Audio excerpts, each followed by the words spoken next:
Hey everybody. Um, if you see my last video, you seen that I caught a hen steelhead. I'm tying up some of the spawn because I'm gonna try Sunday to go pier fishing out on White Lake Channel in Muskegon County or Whitehall, whatever. Um, I'm gonna show you how I tie up my spawn sacks. I'm sure there's how-to videos on how to do it. Um, I'm just doing it, so I'm sure there's better ways. This is my way. I'll show you how I do it real quick, and hopefully we'll get a good pier fishing video out of it. Okay, let's check it out. Now you guys get to see me in my old man glasses. Um, First, you want to get some netting. I got this chartreuse. I think it's like 4" by 4" netting. I got chartreuse. It comes in different colors. I got pink. I like pink. Pink's my favorite crayon.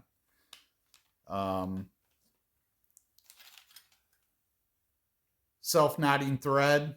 All you got to do is wrap it around the spawn sack when you get it all bunched together. You don't have to tie knots and stuff. I like that. I can't see as good as I used to, obviously. So this works out really good for me. So get you some of that. If I can get it on there. There it is. It's like a stretchy, almost like a little bungee cord. I also have my bag of floaters, which aren't cheap anymore. $3.69 a bag, which is ridiculous for foam, but what are you going to do? You got to have it. And of course, the spawn, which I got out of that female. So I'll try to show you how I do this. Try to do it quick. I know this is kind of boring stuff, but if you don't know, you need to know. So here it is. Okay, so I don't treat my spawn. Let me say that right out the get-go here. I've laid out basically a heaping spoon of spawn in 4 pieces of the screen. I try to get it in the center of the netting as best I can. And I put enough foam balls in here to what I think will keep the bag floating after it gets out there. You don't want it laying on bottom. You want it laying off the bottom a little ways. I'll show you how I rig up after I show you this.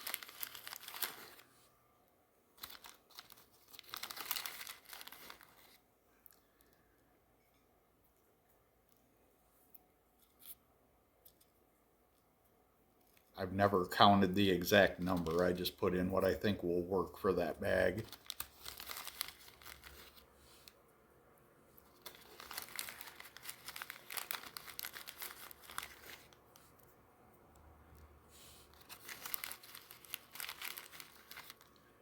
And I try to get a good mix of the colors.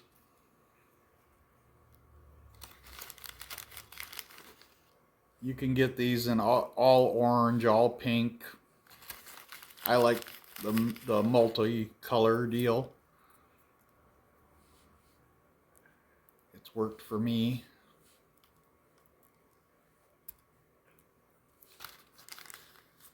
Okay. Then I'll grab it and go cross corner to cross corner, pinch it together. Try to keep it bunched. Keep the eggs centered in the bag and then twist until it's nice and tight. And that's the first step. Then I will cut my, Then I'll cut my little thread, super thin, stretchy. You probably can't see that, but I cut 4 pieces. I do that before I put the eggs in and bunch them up. I kind of mess that one up though, but I'll cut 4 lengths of that about, I don't know, 8 to 10 inches long.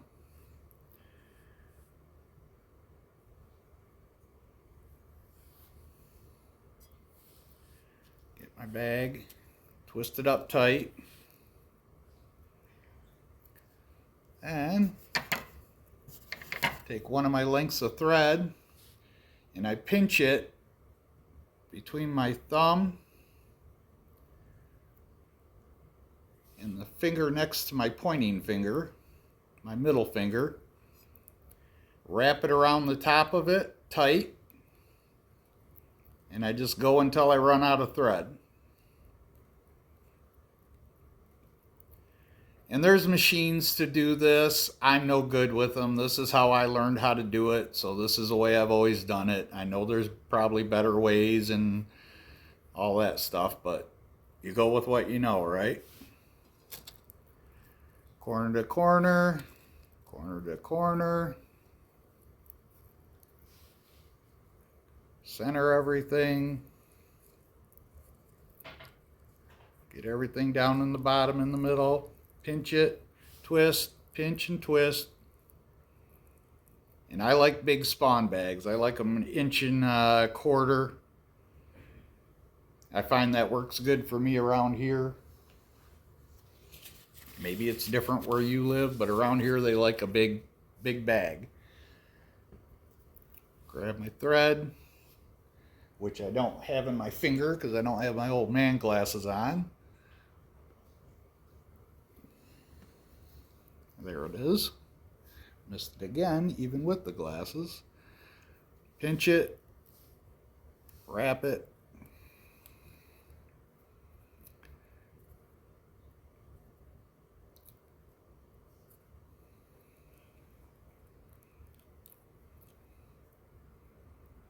Till I run out of thread.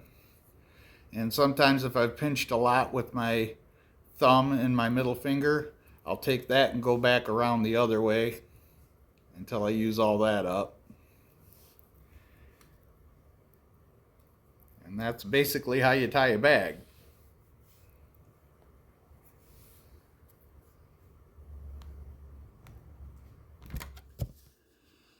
Then after you get your bags all tied up, nice and pretty, they're sitting there, they got all that material at the top. So what I do is I'll take the ends of the thread and pull them so that they're laying across all this material right here, and then trim it as close to where the tie is as I can get it without compromising the tie. And there you have it, a beautiful spawn bag ready to go pier fishing.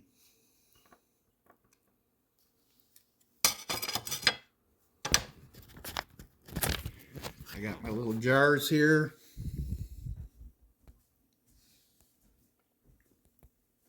Those ones I'm getting ready to fill up.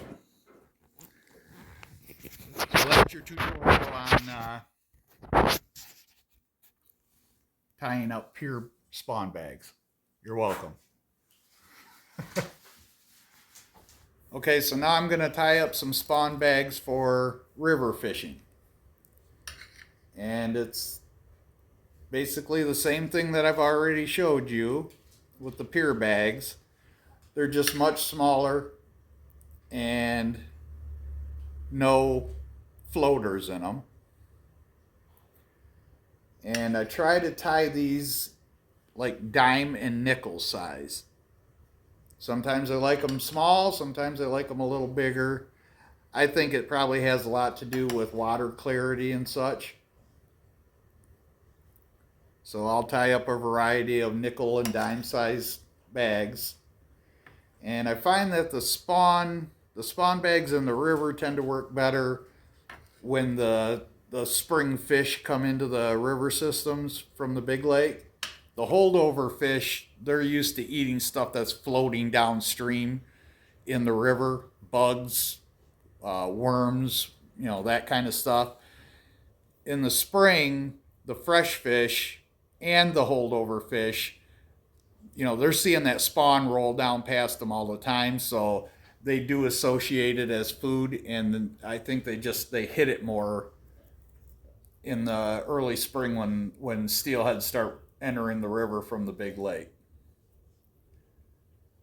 So I'll just cut a piece of this thread real quick and show you.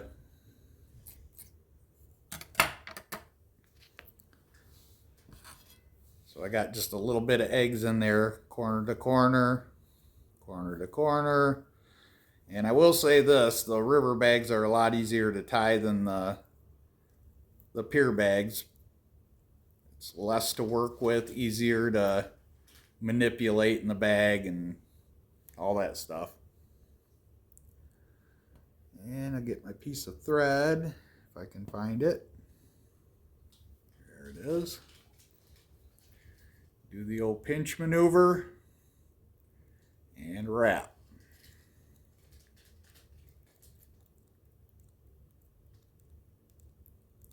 Go until I run out of thread.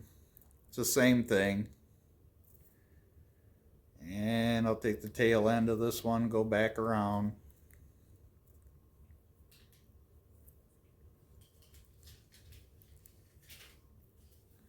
And you can use store-bought spawn bags. I've caught fish on store-bought spawn bags, but I think most steelhead fishermen will tell you that fresh spawn is the best. So ideally, that's what you want to have. So there it is. Okay, so we're trying something different today. I got the beat up old Chevy all loaded up with all my stuff. Got my net, my poles, rod holder, bucket with all the bait and stuff. It's sunny out here, as you can see. It's probably almost 40 degrees out here. It's a little breezy, which is kind of concerning because I know, like, once you get to the pier, it's like probably 10 times worse than it is here. So if it's really bad, I won't be able to fish in the lake itself. I'll have to fish in the channel. I'm hoping that doesn't happen. You can still catch fish in the channel, but I just feel more confident fishing out in the big water. But the way the wind's blowing, it looks like it's kind of a west-southwest wind, and I'm going to the south side pier in Whitehall, and we'll just see how it goes, I guess. See you out there.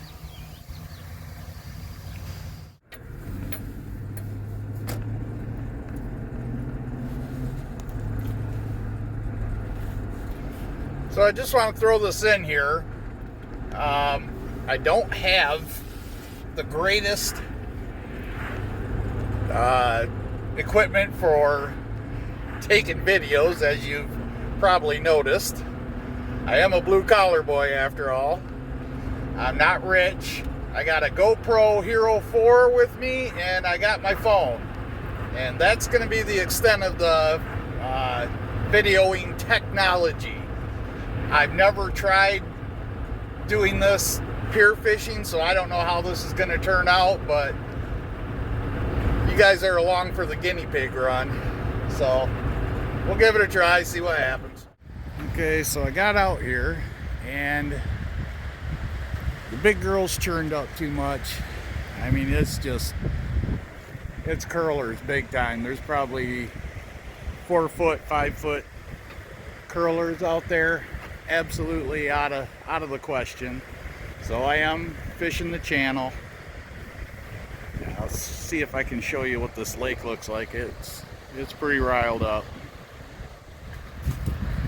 Yeah, the ice out there on the pier doesn't bother me. It's those big curler waves.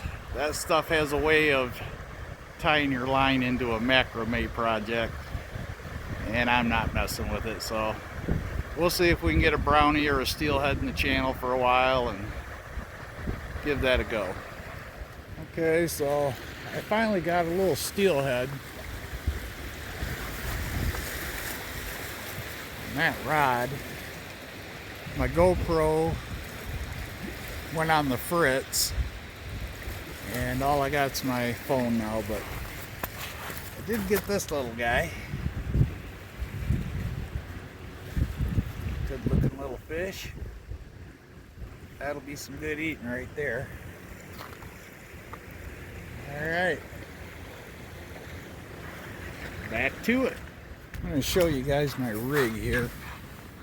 I got that's a number 12 treble hook. I use 12s or 14s. I just lost another little brown.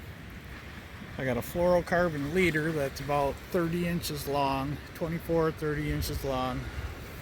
On this rod, because it's a little stiffer, bigger, stiffer rod, I got a 3-ounce weight. The fluorocarbon leader comes up to barrel swivel. I got a clear bead and the 3-ounce weight. That's an 8-pound fluorocarbon leader to 8-pound main line. And that's it. Now I gotta get another bag on here and see if I can get another fish. So I just got both my rods back out. The current is pulling hard out toward the big lake.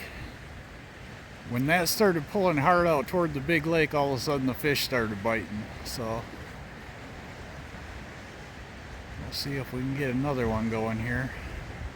I just got 2 fresh bags on. That pull down on the end is a thinner rod, lighter rod, so I only got a 2-ounce on that one, so it's bouncing down the channel a little bit more than the big yellow rod. That big yellow rod I call my big banana. That's the one I've had all the action on today. So hopefully there's more in here. Just want to show you guys how pretty is that.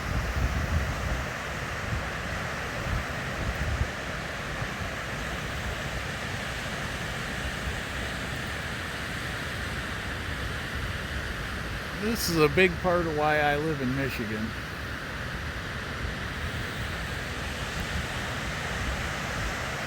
It's going to be an awesome sunset. Just gorgeous. Lake's starting to lay down a little bit now. I'm hoping in the morning I can get out there, right out there, get into some bigger fish. We'll see how that goes. Just about ready to think about wrapping it up, and looky here.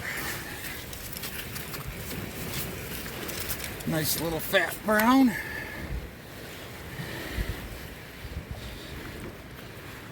Yeah, buddy. Okay. Okay, I gotta get this guy undone. So it looks like this is how the day is gonna end. I got 2, and I'm gonna work on doing better about getting the GoPro working so we can actually see the rods going off. Be a little bit more interesting. I'll get better at it, folks. This was, like I said, this was the guinea pig run, but I lost 1 and got 2, and these are beautiful eating little fish. I mean, fresh out of the big lake. It just don't get any better. A brown and a little tiny steelhead, and those are gonna bake up nice with some butter and some lemon pepper and whatnot. Oh yeah, Frank will be eating good tonight. Okay, that's it for this one. Please like and subscribe. We appreciate it. See ya.